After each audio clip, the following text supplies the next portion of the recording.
У денег есть уникальное свойство. Их всегда не хватает. Их не хватает африканцу, живущему на доход в $20 в месяц. Их не хватает российскому бизнесмену, желающему купить дом на Рублевке за $1 миллиард. И всем остальным в промежутке между этими крайностями. Откуда у вас могут взяться деньги? Они приходят к вам только от других людей. В природе денег нет. Значит, чтобы они у вас были, вам нужно сделать что-то такое, чтобы другие люди дали вам некоторое количество денег. Этих людей может быть много, или это один человек, разницы нет. Как вы можете получить свои деньги? Самый простой путь – это продать свое рабочее время. То есть прийти на какое-то предприятие или в организацию и выполнять там определенный объем работ, за который вам будут платить деньги. В какой момент возникает нехватка денег? Когда вы получаете на руки заработанные таким или каким-то иным образом деньги, вы недовольны их количеством. Точнее, сначала, когда вы начинали заниматься своим делом, этот размер оплаты вас устраивал, скорее всего, а позже, когда вы освоились на этом месте и поняли, что у вас все получается, вы ощутили, что вам платят слишком мало. Это происходит у всех. В США проводили специальные исследования на тему, как долго сохраняется удовлетворенность новым размером оплаты труда после повышения ее размера. Ответ был получен однозначный. 2 недели. То есть вы мечтали, чтобы вам повысили оплату. Возможно, вы боролись за это. Наконец получили желанную надбавку и начали радоваться. Но эта радость продлилась всего 2 недели, а потом вы снова ощутили, что вам недоплачивают, и снова ощутили неудовлетворенность этой стороной вашей жизни. Говорят, что существуют некоторые люди, имеющие совсем другие ценности, поэтому они всегда довольны тем, что им хоть что-то платят, и не испытывают недовольства своим финансовым положением. Правда, мне таких людей встречать не приходилось, но скорее всего они существуют. Раньше таких людей было гораздо больше. Для этого использовалось специальное массовое программирование подсознания людей. Например, несколько тысяч лет назад в Индии было выстроено кастовое общество, где люди делились на 4 касты. И с помощью религии, это механизм массового программирования, этим людям объяснили, что они должны быть очень довольны тем, что имеют. Если они будут выполнять это требование, то в следующей жизни их душа воплотится в теле человека из более высокой касты. Но чтобы это произошло, вы должны быть довольны тем, что имеете сейчас. Коммунисты тоже придумали хорошую идею, что просто нужно построить такое общество, где каждый будет получать по своим потребностям. То есть не проси много сейчас, строй коммунизм, и рано или поздно ты все получишь. Сейчас мир изменился. В Индии законодательно отменено разделение людей на касты, то есть это программирование поведения больше не производится. В России и других странах, которые пробовали строить коммунизм, тоже все развалилось. А взамен у большинства жителей нашей планеты по отношению к деньгам сегодня работает одна программа, пришедшая к нам из США. Она имеет примерно следующий вид. Будь богатым, имей денег больше, докажи всем, что ты социально успешный человек, пусть на своем уровне. И именно эта массовая программа порождает недовольство своим нынешним положением. Тупо хочется иметь больше денег. Что же мешает вам подняться хоть на ступеньку выше по лестнице социального успеха и получать чуть больше денег? Другие ваши неосознаваемые программы поведения, которые конкурируют с вашим желанием иметь больше денег. Кроме того, проблемы с деньгами создают не только неправильные программы нашего поведения, но и другие механизмы, управляющие нашим выбором и поступками. Давайте разбираться с этими самыми неосознаваемыми механизмами управления нашим поведением. Но для этого мы сначала должны договориться о том, что представляет из себя человек, который хочет иметь больше денег, то есть вы. Чтобы понять это, для начала рассмотрим ту модель устройства человека, которая принята за основу на этом сайте. Согласно этой модели, все мы находимся под управлением сразу 4 самостоятельных центров, каждый из которых решает свои задачи. Почти все эти центры имеют представительство в нашем теле. Например, вы можете не знать, что вы носите в голове 2 самостоятельных мозга. Это не фантазия автора сайта, это давно известно в такой области науки, как нейрофизиология. Первый, наш самый древний мозг, это рептильный мозг. Именно он обеспечивает нашу защиту и продолжение человеческого рода. Нейрофизиологи считают, что возраст рептильного мозга свыше 2 миллионов лет. Вполне цельную деятельность рептильного мозга удобно описывать через инстинкты. В рамках данной модели используются всего 3 инстинкта. Это инстинкт продолжения рода, инстинкт выживания и стайный инстинкт. Все вместе наши инстинкты обеспечивают нашу безопасность, вашу личную и человеческого рода в целом. Дальше мы будем считать, что этот первый центр – это наш центр обеспечения безопасности. Второй наш мозг называется новый мозг или неокортекс. Еще он называется кора головного мозга, вы могли слышать такое словосочетание. Нейрофизиологи считают, что этот мозг появился у человека всего 40 тысяч лет назад. Этот второй наш мозг или неокортекс делится на 2 полушария. Левое полушарие нового мозга обеспечивает нам логическое, рациональное мышление. Это наш разум. Дальше мы будем считать, что это наш центр принятия рациональных решений. Именно его вы использовали, когда искали себе место работы и когда соглашались работать за те деньги, которые вы сейчас получаете. В тот момент ваше решение казалось вам правильным, а сейчас вы имеете совсем другое мнение о своей работе, скорее всего. Правое полушарие нового мозга обеспечивает нам получение готовых решений без предварительного анализа. Стихи, картины, музыка, изобретения, идеи, интуитивные догадки и прочие плоды деятельности правого полушария приходят к нам сразу в готовом виде без предварительного анализа или синтеза. Поэтому дальше мы будем считать, что правое полушарие нового мозга есть центр творчества и интуиции. У большинства людей он никак не проявляет себя. А еще у нас есть то, что называется подсознание, которое не имеет отдельного представительства в теле. В подсознании хранится то, что можно назвать нашей картинкой мира. Это наши верования, убеждения, наш опыт, наши ожидания от себя и окружающих людей, наши привычки и многое другое. Это программный блок, который управляет нашим поведением, когда ситуация повторяется и нам не нужно принимать неординарные решения.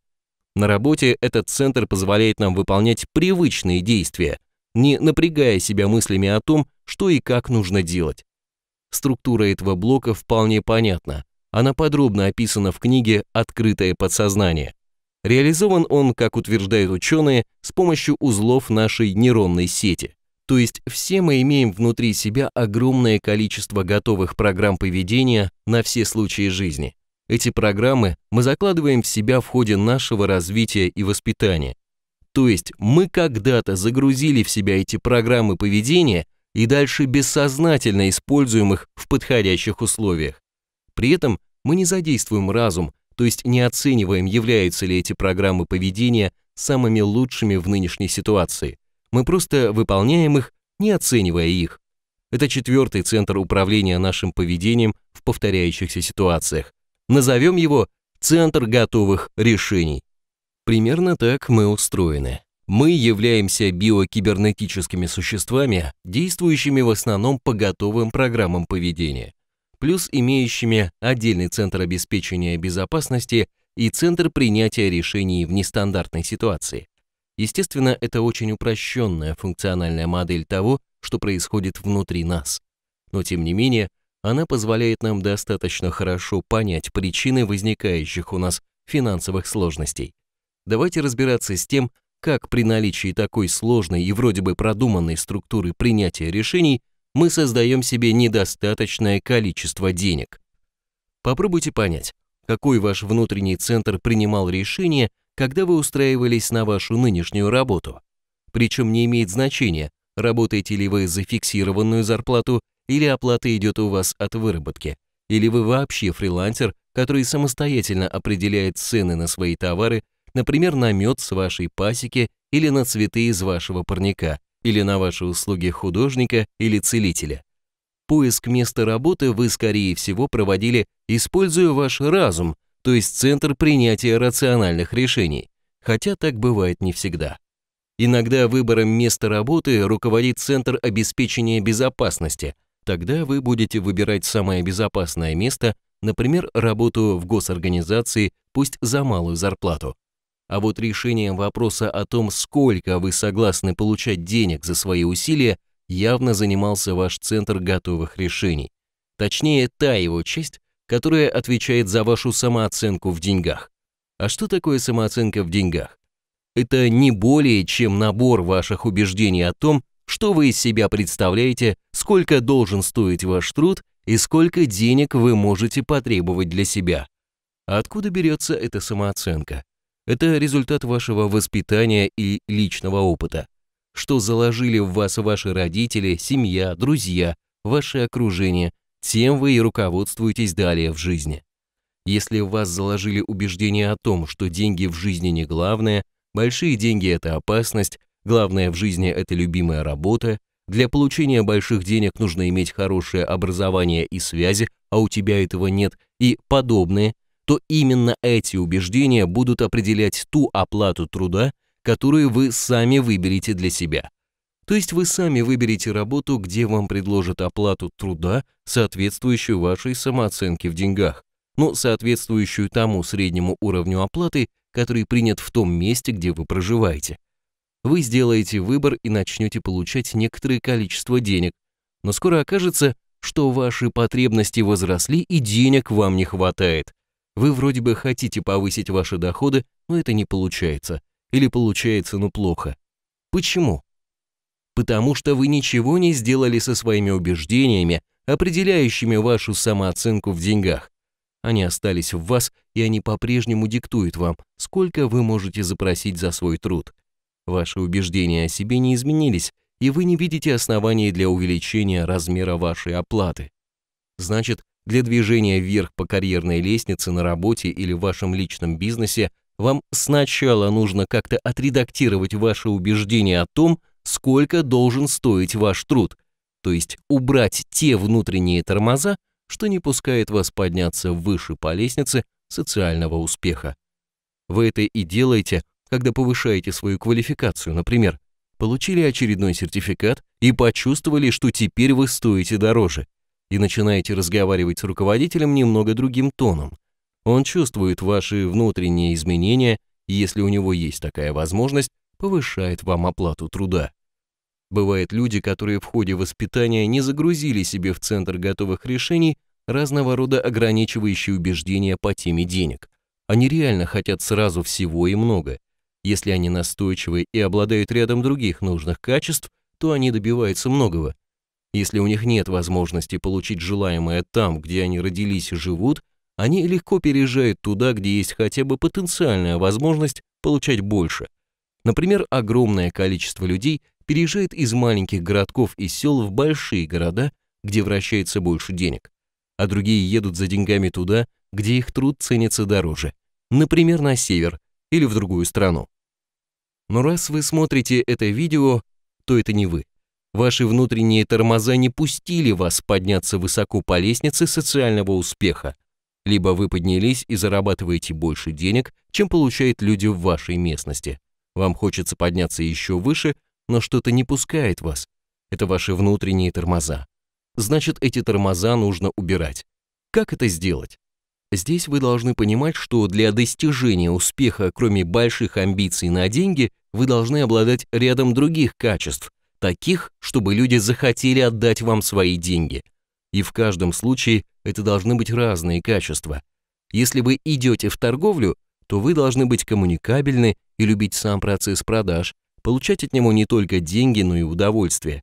Если вы идете работать бухгалтером или экономистом, то вы должны быть очень внимательны, аккуратны, усидчивы, должны любить работать с цифрами и так далее. То есть каждая профессия для достижения в ней успеха требует определенного набора личностных качеств. Когда вы устраиваетесь на работу, то кадровый сотрудник пытается определить, насколько вы соответствуете той должности и тому виду деятельности, которым вы хотите заниматься. А что делать, если сама работа вам нравится, но нравится делать только часть необходимых действий, а некоторые виды действий вам делать не хочется, и вы их все время откладываете или совсем забрасываете, и от этого страдает ваше дело. Например, вы затеяли интернет-магазин, но вы не любите заниматься рекламой и подсчетом финансов. Сам продукт вам интересен, но люди мало о нем знают и не покупают. а вам заниматься рекламой противно.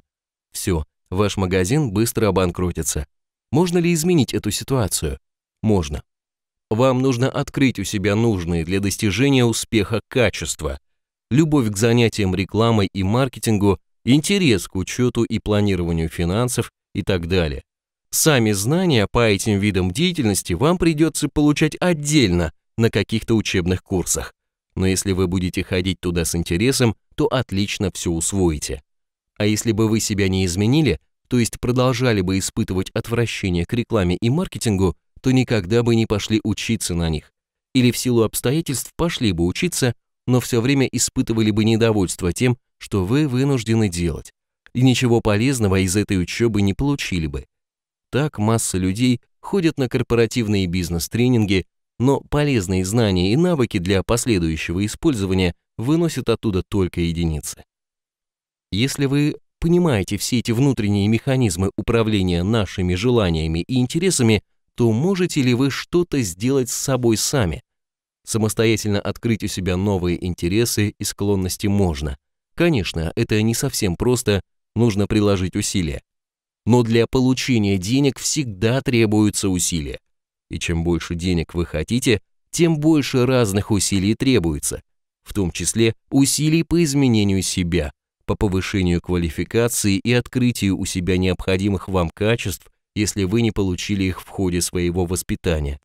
На этом сайте имеются отдельные разделы по открытию у себя нужных вам качеств. Но прежде чем работать над открытием в себе новых качеств, вам нужно освободиться от накопленной эмоциональной грязи и стать в целом более успешным человеком. О чем идет речь? Ваш центр обеспечения безопасности, то есть ваш рептильный мозг, все время следит за тем, чтобы вам ничего не угрожало. А как он может определить, что вам угрожает какая-то опасность? Для этого он все время сравнивает ту картинку окружающего мира, которую вы получаете от ваших органов чувств, с той картинкой, которая имеется у вас в центре готовых решений, то есть у вас в подсознании. Когда эти картинки расходятся, рептильный мозг трактует эту ситуацию как опасную и моментально дает свою реакцию. У него всегда два вида реакций. Первая реакция – это возбудить вас, чтобы вы с позиции силы защитили себя и буквально загнали реальность в ваши ожидания. Этот инструмент силового давления вы бессознательно используете, если ваш рептильный мозг считает, что вы сильнее нарушителя ваших ожиданий. Этот процесс силового давления проявляется через такие ваши эмоции, как недовольство, раздражение, гнев, злоба и так далее. Вторую реакцию рептильный мозг использует, когда считает, что нарушитель ваших ожиданий сильнее вас. Тогда он создает в вас эмоцию страха, чтобы вы не вступали в борьбу. Как все это может влиять на уровень ваших доходов? Например, вы открыли магазин с уникальными и очень полезными продуктами питания, но клиенты не хотят покупать вашу продукцию. Они ее не знают, а достаточных маркетинговых усилий для вывода нового продукта на рынок вы не приложили. Да вы и не знаете, как это нужно делать. У вас были большие надежды, что ваши продукты из-за своей уникальности будут очень востребованы покупателями и ваш бизнес будет развиваться сам собой. То есть у вас в центре готовых решений лежит очень важное для вас ожидание, что ваши продукты должны продаваться хорошо. Такие очень значимые ожидания называются идеализациями. Реальность разошлась с вашими ожиданиями, люди не стали покупать ваш товар. Рептильный мозг расценил эту ситуацию как опасную для вас и бросился защищать вас. Его реакции могут быть разными. Например, вы могли рассердиться на тупых людей, которые не понимают ценности ваших продуктов. Вы испытали эмоцию раздражения или даже гнева на покупателей, но люди не знают, что вы недовольны их поведением, поэтому они не пугаются вашего гнева и не бросаются из страха покупать ваши продукты. Либо вы могли испытать огромное недовольство собой за то, что вы неправильно выбрали продукты для вашего магазина и не сумели организовать процесс продаж. То есть вы мысленно станете нападать на себя, это называется эмоцией вины. То есть рептильный мозг возбудил в вас энергию для борьбы с нарушителями ваших ожиданий, а вы не стали с ними бороться. Или начали бороться, но только с собой, что не потребовало больших энергетических затрат. То есть Вы не использовали возбужденную в теле энергию, а ваш рептильный мозг отложил ее в вашем теле в виде эмоциональных блоков. Этот процесс достаточно подробно описан в видео «Что такое эмоции», которое имеется на любой рабочей странице, поэтому здесь не будем повторять его. Здесь лишь отметим, что любое негативное переживание, в ходе которого вы не использовали всю возбужденную в теле энергию, создает в вашем теле эмоциональный блок. Рептильный мозг раскладывает эмоциональные блоки по телу тематически, то есть в одном месте тела складируются все эмоциональные блоки, заряженные против начальника, в другом месте заряженные против себя, в третьем заряженные против клиентов и так далее. Как понимаете, большой эмоциональный блок, созданный из десятков или даже тысяч ваших эмоциональных переживаний, это вполне серьезный телесный спазм, который может создать в теле серьезное заболевание. Если это большой блок, созданный из энергии вашей борьбы с начальником, то рептильный мозг понимает, что ваш руководитель является вашим главным врагом и начинает следить за ним. В итоге вы все время видите его ошибки и недостатки и совершенно не замечаете в нем что-то хорошее. То же самое происходит в любой семье. Когда вы влюбляетесь, вы видите в вашем избраннике или избраннице одни достоинства, вы в восторге от них. Но проходит несколько лет, страсть спадает, и вы обнаруживаете, что немного ошиблись в вашем выборе. Ваш любимый человек в чем-то не соответствует вашим очень важным ожиданиям, идеализациям. То есть иногда он ведет себя не так, как вы ожидаете от него в ваших идеализациях. Ваш рептильный мозг обнаруживает это расхождение и бросается помогать вам силой исправить любимого человека. В итоге начинаются конфликты, и у каждого из вас в теле образуется большой эмоциональный блок, заряженный друг против друга. Эти ваши блоки состоят из энергий, направленных на силовую переделку прежде любимого человека. Если это блок большой, то вы начинаете буквально ненавидеть друг друга. Все, вы больше не видите достоинств любимого человека. Ваш рептильный мозг показывает вам только его недостатки. Знакомая картина? Все то же самое имеет место на работе. Вас не устраивает ваш руководитель, он в чем-то не соответствует вашим сверхважным ожиданиям, идеализациям, он недостаточно уважителен к сотрудникам или хуже вас разбирается в том, чем занимаетесь вы, или он слишком эгоистичен и думает только о своих бонусах, а не интересах дела. Найти несоответствие своих ожиданий и реального поведения вашего руководителя можно всегда. Чем это не основание погрузиться в волнующую борьбу с ним? Вы можете выбрать борьбу явную, то есть открыто критиковать его, а можете побояться его преследований и бороться с ним в душе, не показывая своего недовольства. В любом варианте ваш рептильный мозг постоянно переводит вас в состояние возбуждения для борьбы с руководителем. Поскольку вы не используете эту возбужденную энергию, то она откладывается в вас в виде эмоциональных блоков. В итоге вы накопите большой заряд внутренней агрессии по отношению к нему, и он тоже накопил в себе заряд негатива по отношению к вам, можете не сомневаться. И в этих условиях взаимной борьбы вы хотите, чтобы он повысил вам размер оплаты труда, даже если вы окончили какие-то курсы и повысили свою квалификацию? Шансов, что эти ваши ожидания реализуются, очень мало. На бессознательном уровне вы с руководителем враги, а у него возможностей досадить вам больше, чем у вас. Точно так же вы можете находиться в затяжной борьбе с вашими покупателями или клиентами.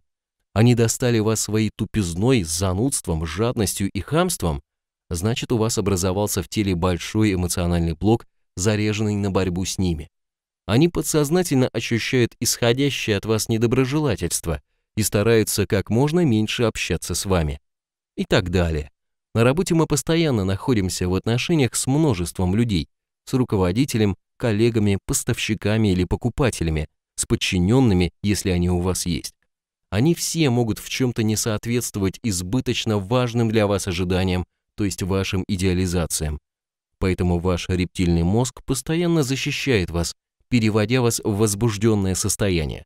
В результате у вас в теле создается множество эмоциональных блоков, заряженных против этих людей. Вы можете неискренне улыбаться всем, но люди реагируют не только на вашу улыбку, но и на ваш внутренний мир. Если там есть агрессия против них, они это улавливают, и старается поменьше общаться с вами. Либо даже вступает с вами в открытый конфликт, чтобы исправить вас, поскольку вы не соответствуете уже их ожиданиям, идеализациям. И вы хотите, чтобы в этих условиях всеобщей борьбы у вас лучше покупали ваши товары или чтобы вам повысили оплату труда, когда на неосознаваемом уровне вы враг. А врагам, как известно, нужно делать плохо, а не хорошо. Значит, ваши надежды на повышение оплаты вашего труда вряд ли оправдаются на этом рабочем месте.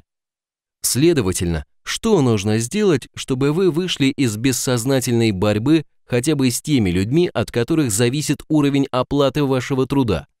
Нужно убрать из себя эмоциональные блоки, заряженные энергией борьбы против этих людей.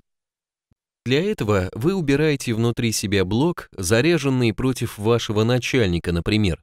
Его рептильный мозг обнаруживает, что враг в вашем лице исчез, бороться с вами ему больше не нужно. Тогда его рептильный мозг сам удаляет из его тела эмоциональный блок, заряженный против вас. Ваши отношения внезапно восстанавливаются. И если у вас есть хоть малейшие основания для повышения оплаты вашего труда, то он с удовольствием их реализует, так бывало уже 1000 раз. Вы почистили себя, ваши отношения с руководителем или клиентами резко улучшились. Еще очень важно убрать из себя блок, заряженный против денег.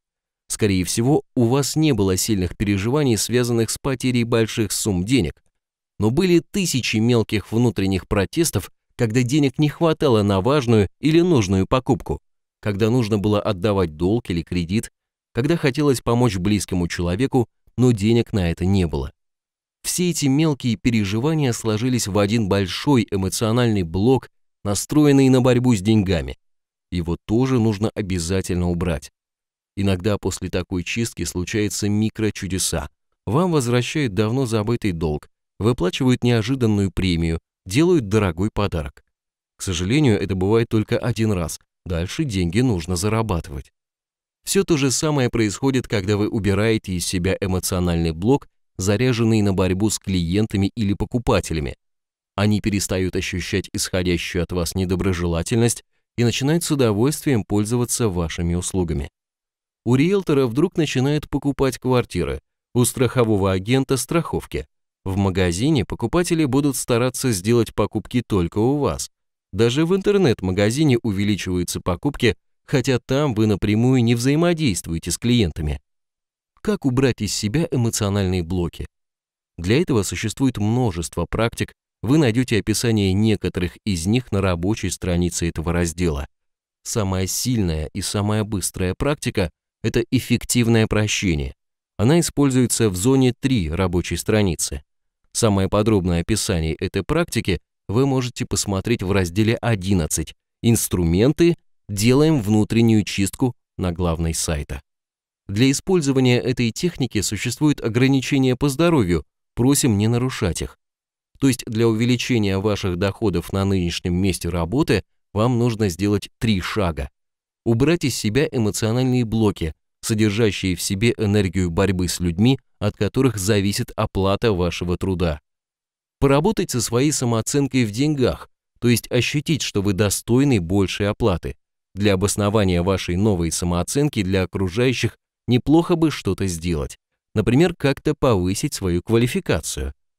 Если повышение оплаты связано с перемещением по карьерной лестнице или изменением вида деятельности, то вам нужно подкорректировать свои личностные качества, то есть сделать так, чтобы у вас был полный набор тех качеств, которые помогут вам преуспевать на новом месте. Мы рекомендуем это делать с помощью приема «Эффективное самопрограммирование». Но это еще не все. Если помните, у вас в центре готовых решений остались ваши очень важные ожидания идеализации о том, каким должен быть начальник, клиенты, покупатели и прочие люди, от которых зависит ваш финансовый успех. Ваш рептильный мозг знает о них и готов продолжить борьбу за вашу безопасность. Сейчас вы путем чистки от эмоциональных блоков временно вывели его из борьбы за ваши идеализации, и он переключился на другие объекты борьбы. Но при нарушении ваших идеализаций он все равно будет давать взрывные реакции. Значит, через полгода, год, а то и раньше вы снова накопите в себе эмоциональные блоки и ваша борьба с клиентом или начальником возобновится. Как этого избежать? Можно раз в месяц устраивать себе повторные чистки начальника и клиентов, например. Но это ненадежный путь. Вы можете заболеть, уехать в командировку или произойдет что-то еще, что вы не сможете заниматься чистками, и ваши негативные процессы восстановятся. Более правильный путь – выявить и убрать из себя наши сверхважные идеи идеализации. Точнее, не убрать совсем, а снизить значимость ваших ожиданий, понизить их статус из сверхважных в обычные. Тогда ваш рептильный мозг перестанет их защищать, и вы выйдете из внутренней борьбы.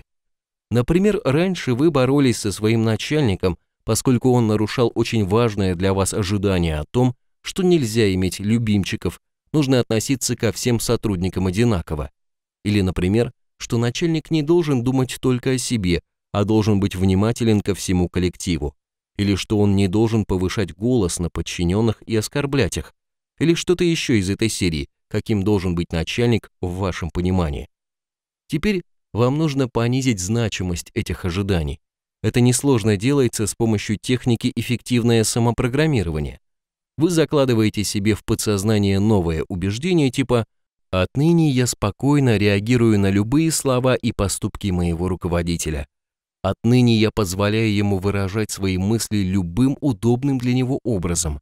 Отныне я с интересом наблюдаю, какие выражения он использует в своей речи». Когда вы заложите в себя это новое убеждение, то вы совершенно перестанете реагировать на хамский тон или грубые выражения вашего руководителя. Вы уже долго боролись с ним, пытаясь заставить его вести себя по-другому, и от этого получились столько неприятностей для вас.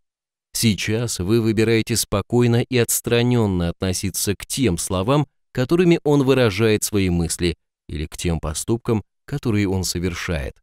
И все. Больше никаких переживаний по поводу тона вашего руководителя вы не испытываете. В результате у вас ушел источник многолетнего стресса, ушли некоторые заболевания, слегка восстановилась энергетика. Точно так же вам нужно поработать с остальными своими идеализациями, выявить и убрать их из себя.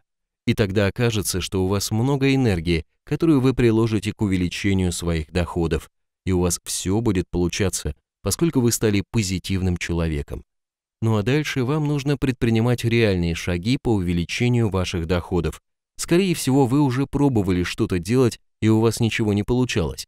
Но после того, когда вы уберете свои внутренние тормоза на пути к деньгам, то ваши усилия обязательно дадут нужный эффект. Вся эта последовательность действий изложена на алгоритме справа. Выше расположена ссылка на рабочую страницу, где вы можете узнать об имеющихся готовых инструментах, которые помогут вам на пути к увеличению доходов. И там же вы сможете поработать над очищением своего тела от эмоциональных блоков и над самопрограммированием для изменения себя нужным вам образом. Смело переходите на рабочую страницу по ссылке выше этого видео. Используйте готовые инструменты, пошаговые программы, работайте на рабочей странице. Главное, чтобы вы начали что-то менять в себе. Только тогда ваше желание увеличить свои доходы станет для вас реальностью.